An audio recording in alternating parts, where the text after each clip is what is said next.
دور میں بھی کچھ انڈیویجول سیولینز کے ٹرائلز ہوئے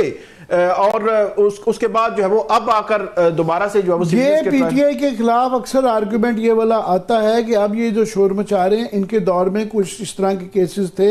جو کہ ایکسیپشن ادر دین جو میں نے ذکر کیا وہ والی ایکسیپشن تھی کہ ان کے دور میں بھی یہ ہوتے رہے. جی بالکل, اس وقت بھی یہ ٹرائلز ہوئے اور اس کے بعد ہائی کورٹ سے ان کو اس طرح ریلیف نہیں ملا. اب ایک نئی صورتحال ہے جو ہائی کورٹس میں جب جائیں گے تو ہائی کورٹس کے سامنے جو پروسیکیوشن ہے یا آپ گورنمنٹ سائیڈ یہ کہہ سکتی ہے کہ کیونکہ یہ معاملہ ابھی سیٹل ہی نہیں ہوا سپریم کورٹ سے تو اس لیے جو ہے وہ ابھی اس کو ڈیفر کیا جائے یا ابھی اس کو نہ دیکھا جائے. اور ہائی کورٹس بھی عمومی طور پر ان کیسز میں نہیں جاتی جو سپریم کورٹ میں جو پینڈنگ ہوتے ہیں. تو سپریم کورٹ کو میرے خیال میں یہ چاہیے, یہ ابھی بھی یہ چاہیے, اس سے پہلے بھی, کیونکہ جولائی سے لے کر ابھی دسمبر تک سماعتیں نہیں ہوئی تھی, تقریباً 5 ماہ گزر چکے تھے اور اس وجہ سے ہی فیملیز نے زور ڈالا کہ ان کو جو ہے وہ فیصلے سنانے کی اجازت دی جائے. سپریم کورٹ کو, کیونکہ یہ ایک بہت اہم معاملہ ہے, سپریم کورٹ کو روزانہ کی بنیاد پر, اور یہ جو چھٹیاں کی گئی ہیں, کوئی میرا خیال ہے اگر چھٹیاں جو ہے وہ نہ بھی کی جاتی تو اس میں کیا ایشو تھا, لیکن چھٹیاں کی گئی ہیں, چھٹیوں کے بعد بھی آ کر روزانہ ایک ہفتہ سن کر اس کا فیصلہ کر دیں. ایک کوسچن آف لا ہے جو پچھلے سال دسمبر میں ڈیسائیڈ ہو چکا تھا, اس کے خلاف یہ اپیل ہے اور اپیل 1 سال سے پینڈنگ پڑی ہوئی ہے اور سپریم کورٹ جو ہے فیصلہ نہیں کر پا رہی.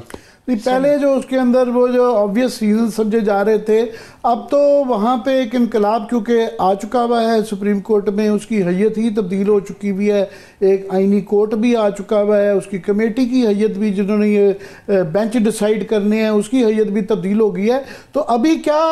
یہ چیز آپ کے خیال میں اندیشہ ہے کہ یہ آڑے آنے کا, کہ یہ ڈیلے ہونے کا اب کیا ریزن کیا ہو سکتی ہے؟ کوئی ریزن نہیں ہو سکتی. ایون جو سپریم کورٹ کے اسی آئینی بینچ نے جو سابق چیف جسٹس ہیں جواد احمد خواجہ, ان کو 20,000 کا فائن بھی کیا ہے کہ انہوں نے یہ کہا تھا کہ یہ جو بینچ ہے کیونکہ 26ویں آئینی ترمیم کے ذریعے بنا ہے تو جب تک کہ 26ویں آئینی ترمیم کا فیٹ ڈیسائیڈ نہیں ہوتا تب تک اس کو جو ہے وہ ایڈجرن کر دیا جائے. تو یہ تاریخ میں مطلب ایک غیر معمولی ہوا کہ سپریم کورٹ نے اپنے ہی ایک سابق چیف جسٹس کو جو ہے 20,000 جو ہے وہ جرمانہ کیا. سن وہ روزانہ کی بنیاد پر رہے تھے لیکن 3-4 سماعتیں ہی, اس کے بعد چھٹیاں آ گئی ہیں اور اب چھٹیوں کے بعد کیونکہ یہ جو آئینی بینچ ہے اس کو بھی 6 ماہ کا توسیع مل گئی ہے اور یہی آئینی بینچ کنٹینیو کرے گا. یہ بھی ایک بڑا غیر معمولی معاملہ ہوا کہ وہاں پر جو چیف جسٹس منصور علی شاہ, جسٹس منیب Akhtar, justice Jamal Khan Mandokhel, supreme court کے 4 جج یہ کہہ رہے تھے کہ تمام ججز کو آئینی بینچ ڈکلیئر کر دیا جائے, لیکن جسٹس امین الدین خان جو ہے انہوں نے جو ایگزیکٹو تھے یا حکومتی سائڈ تھی ان کو ان کے ساتھ جا کر ووٹ کیا اور یہی پھر آئینی بینچ 6 ماہ کی توسیع اس کو مل گئی ہے. چیف جسٹس صاحب جو ہیں ابھی توسیع جو یہ 6 ماہ کی ہوتی ہے اس سے یہ جو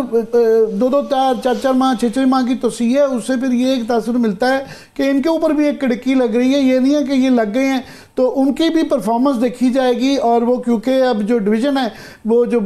لگائے کا وہ اس کے اندر ایگزیکٹو کی وہ جو ہے اکثریت ہے اور یہ ایگزیکٹو کے ہی ڈیسیجن ہے کہ کڑکی ایک لگی ہے, گو کہ سندھ والے نہیں مان رہے. چیف جسٹس صاحب جو ہیں وہ مضافات کے دورے پہ بہت رہتے ہیں. پہلے وہ گوادر میں دیکھنے گئے کہ وہاں پہ جو ہے انقلاب جو ہے انصاف کا پہنچا ہے کہ نہیں, اس کے بعد سندھ میں گئے, کل سکھر گئے, اور آج کی میں پڑھ رہا تھا کہ وہ صادقہ آباد میں دیکھ رہے ہیں کہ وہاں انصاف کا ہوا کہ نہیں. بڑی اچھی بات ہے, مضافات میں بھی دیکھنا چاہیے. مگر جو اسلام آباد کے اندر سپریم کورٹ کے اندر 26ویں آئینی ترمیم اور یہ ملٹری کورٹ کا آپ جس طرح کہہ رہے ہیں سال سے یہ نہیں ہو رہا, اس کی طرف کب کیا امید رکھے, کب تک نظر پڑ جائے گی؟ 26ویں آئینی ترمیم کا ہی معاملہ ہے. پہلے چیف جسٹس یحییٰ فقیہ صاحب کو جسٹس منصور علی شاہ نے خط لکھا تھا کہ آپ جو ہے وہ اس پہ فل کورٹ بنا دیں, لیکن وہ فل کورٹ نہیں بنی. اب دوسری اٹیمپٹ جسٹس منصور علی شاہ اور باقی یہ ججز نے کی ہے کہ جو ابھی جوڈیشل کمیشن تھا اس کے سامنے یہ معاملہ رکھا گیا تو وہاں سے بھی یہ پتا چلا کہ 6-7 سے مطلب 6 جو ووٹ تھے وہ اس حق میں تھے کہ ساری سپریم کورٹ کو آئینی بینچ ڈکلیئر کر دیا جائے, اور 7 مطلب حکومت نے کہا کہ نہیں, کیونکہ وہ اکثریت میں ہے تو انہوں نے کہا کہ نہیں, پوری سپریم کورٹ کو فل کورٹ کو جو ہے وہ آئینی بینچ ڈکلیئر نہیں کیا جا سکتا. اس کے پیچھے بڑی ریزن یہ تھی کہ کیونکہ سپریم کورٹ میں 26ویں ترمیم سنی جانی ہے, اس کے خلاف درخواستیں سنی جانی ہیں, درجن بھر سے زائد درخواستیں ہیں جو مختلف شعبۂ زندگی سے تعلق رکھنے والے لوگوں نے کی ہوئی ہیں. 8 سپریم کورٹ کے سابق صدور ہیں سپریم کورٹ بار ایسوسیشن کے جنہوں نے درخواست دی ہوئی ہے. اس کے علاوہ سول سوسائٹی سے باقی جو بار ایسوسیشنز ہیں انہوں نے بھی کی ہوئی ہیں. تو وہ جو کیس سنا جانا ہے وہ یہ آئینی بینچ نہیں سن سکتا. قانونی طور پر تو سن سکتا ہے لیکن ایتھیکلی وہ نہیں سن سکتے کیونکہ وہ خود بینیفیشری ہیں. معاف کیجئے گا ثاقب بشیر صاحب, یہ جو لفظ آپ یوز کرتے ہیں نا بڑا آپ کا فیشنیبل ہے, ایتھیکلی. یہ ایتھک تو ختم ہو گیا جب یہ آئینی بینچ کے متعلق ہے کہ یہ اس کی آئینی حیثیت ہے یا نہیں ہے. 26ویں آئینی ترمیم جس کے متعلق یہ شکایت ہے, جب وہ خود سن رہا ہے تو ایتھکس تو آپ ذرا سائڈ پہ کر دیں. مجھے پریکٹیکل ورلڈ کی حقیقی دنیا کی صورتحال بتائیں کہ یہ سندھ ہائی کورٹ نے بھی کیونکہ ٹیک اپ کیا گیا ہے اور وہاں سے ہوائیں ذرا اور قسم کی کوسٹل جو ونڈز آ رہی ہیں نا وہ ڈیفرنٹ آ رہی ہیں. وہاں پہ پہلے ہی چیف جسٹس صاحب نے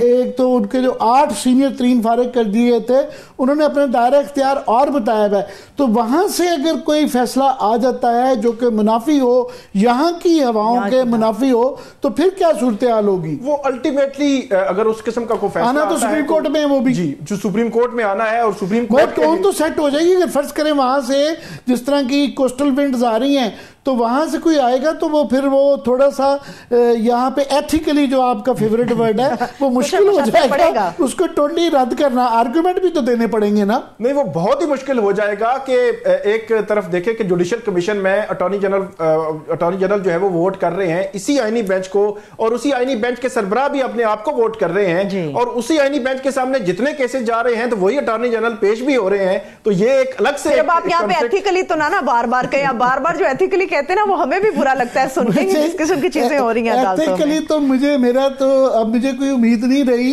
نہ کوئی. ہاں یہ سندھ کے اندر بڑا کیا, ابھی پنجاب کا دیکھنا ہے. یہ تھوڑا سا کرائٹیرین انہوں نے کہا جی صحت کے اور انٹیلیجنس ایجنسی کی ان کی سوابدید پہ رپورٹ کر دیا, تھوڑا سا کرائٹیرین کے اندر تبدیلی کی گئی ہے. تو دیکھنا ہے کہ پنجاب میں کیسے کیا ری ایکشن آتا ہے جب وہاں آئینی بینچ بنے گا, یا کے پی میں, بلوچستان میں. سندھ کا کوئی اتنا اچھا تجربہ نہیں رہا, ہائی کورٹ سے ابھی بھی کچھ نہ کچھ جو ہے مزاحمت کی جو ہے نا وہ آ رہی ہے. مگر باقی سپریم کورٹ سے اور پھر بار سے, خاص طور پہ بار جو ہے وہ ہمیں جو 300-400 وکلاء کے خط آ رہے تھے وہ اب وہ بھی خاموشی ہو گئی ہے ٹوٹلی. مجھے لگتا ہے کہ وہ جو ہے سبمٹ کر چکی ہے پاکستان کے وکلاء برادری. اصل میں سب سے جو بڑی بارز ہیں وہ 2 ہیں, سپریم کورٹ بار ایسوسیشن اور پاکستان بار کونسل. اس وقت اگر دیکھا جائے تو vice chairman Pakistan bar council Farooq H Naek صاحب ہیں جو پیپلز پارٹی کی طرف سے جوڈیشل کمیشن میں نمائندہ بھی ہیں اور ایک پاکستان بار کونسل کا نمائندہ بھی ہے. اسی طرح سپریم کورٹ بار میں بھی وہ اعظم جی تارڑ ان کے گروپ کے جو ہے صدر بنے ہیں, ان کی میجارٹی ہے اس میں. تو دونوں بار جو ہے وہ آپ یہ سمجھیں کہ حکومت کے ساتھ ہے, حکومت کے ہر قسم کے جو اقدام ہوتا ہے اس کو وہ سپورٹ کرتے ہیں. خاص طور پر 26ویں آئینی ترمیم, آئینی بینچ اور جتنی بھی چیزیں ہیں سب کو وہ مکمل سپورٹ کر رہے ہیں. تو اس لیے بار جو ایسوسیشن لیول پہ جو سٹرائک ہونی تھی, احتجاج ہونا تھا, کوئی لانگ مارچ, کوئی اس قسم کی چیزیں ہونی تھی, وہ ابھی تک نہیں ہو پا رہی. حامد خان صاحب اعلان کرتے ہیں لیکن اس میں عملی طور پر ہمیں کوئی ایسی چیزیں جو ہے وہ نظر نہیں آتی. لیکن جو سندھ ہائی کورٹ کی جانب سے جس طرح کی وہاں سے چیزیں آئی ہیں, خاص طور پر ایک جج جو ہے انہوں نے کہا کہ وہ اس کا حصہ جو ہے وہ نہیں بنیں گے. تو اس قسم کی چیزیں کم سے کم اور کچھ نہیں تو انٹرنلی جوڈیشری پر ان لوگوں پر ایک پریشر آ رہا ہے, کیونکہ جیسے جمال خان مندوخیل جو آئینی بینچ کا حصہ ہیں, جو 7 رکنی آئینی بینچ تھا, تو ان کی جانب سے جوڈیشل کمیشن میں یہ کہنا کہ نہیں آپ فل کورٹ تمام ججز کو آئینی بینچ بنائیں. تو یہ میرے خیال میں سپریم کورٹ میں اندر ایک تبدیلی بھی آئی ہے, ہلکی پھلکی تبدیلی صحیح لیکن آہستہ آہستہ ایک تھوڑی سی تبدیلی آئی ہے کہ انہوں نے خود کہا کہ آپ تمام ججز کو جو ہے وہ آئینی بینچ جو ہے ڈکلیئر کر دیں. لیکن ان کی جو ہے وہ ووٹ کلیئرلی منصور علی شاہ صاحب جو ہے پہلے یہ جو کسی حلقہ جو انہوں نے خود بھی کہا, کسی کا خیال تھا کہ میں گھر جا کے بیٹھ جاؤں گا, تو وہ اپنی لڑائی کر رہے ہیں. اور سپریم کورٹ جو سندھ